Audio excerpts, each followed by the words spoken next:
दोस्तों, आज देश की राजनीति में सबसे बड़ा सवाल यही है कि क्या भारत में अब वन मैन सिस्टम चल रहा है।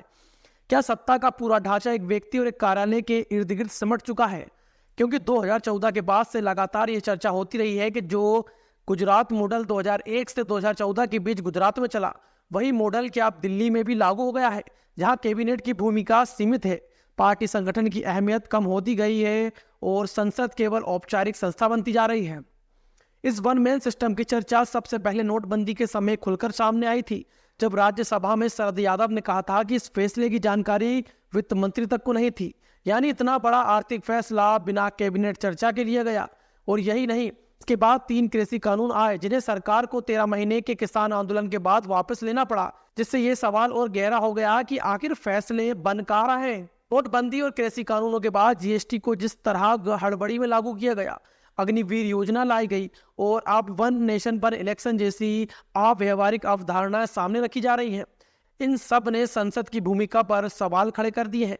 क्योंकि इन बड़े फैसलों पर ना तो पर्याप्त बहस हुई है और ना ही संसदीय समितियों को समय दिया गया है। अब इस कड़ी में मनरेगा को हटाकर वीवी ग्राम जी बिल लाया गया है, जिस पर लोकसभा में नेता विपक्ष राहुल गांधी ने सीधा आरोप लगाया है कि यह फैसला सीधे प्रधानमंत्री कार्यालय से लिया गया है। ना कैबिनेट से पूछा गया और ना ही संसद में इस पर कोई गंभीर चर्चा हुई। राहुल गांधी का कहना है कि इससे साफ पता चलता है कि देश में वन मैन शो चल रहा है और सत्ता कुछ चुनिंदा लोगों के हित में फैसले ले रही है। और सबसे अहम सवाल यह है कि जब शिवराज सिंह चौहान जैसे वरिष्ठ नेता और मंत्री, जो कई बार मुख्यमंत्री रह चुके हैं, उनसे भी उनके विभाग से जुड़े कानून पर राय नहीं ली गई, तो फिर बाकी मंत्रियों और सांसदों की भूमिका आखिर क्या बचती है। क्या वो सिर्फ नाम के लिए मंत्री और सांसद रह गए हैं, या फिर उनसे वास्तव में कोई नीति निर्माण का काम लिया जा रहा है। और आंकड़े भी इसी ओर इशारा करते हैं।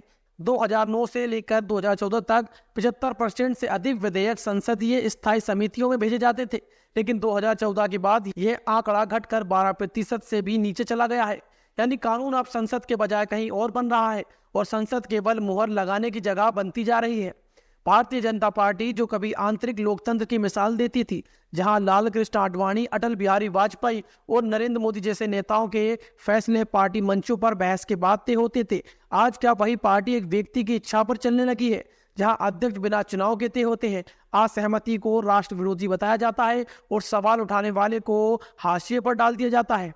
संसद में प्रधानमंत्री के प्रवेश पर नारेबाजी, मनरेगा जैसे जन कल्याणकारी कानून को हटाना, राज्यों पर अतिरिक्त वित्तीय बोझ डालना, ये सभी बातें फेडरल स्ट्रक्चर और लोकतंत्र दोनों पर गंभीर सवाल खड़े करती है। साथ ही कैबिनेट में सामाजिक विविधता की कमी भी अब खुलकर दिखाई देने लगी है। वहीं राहुल गांधी का कहना है कि लोकतंत्र सिर्फ चुनाव कराने का नाम नहीं है। लोकतंत्र का मतलब है बहस, विमर्श, असहमति और संस्थाओं की स्वतंत्र भूमिका।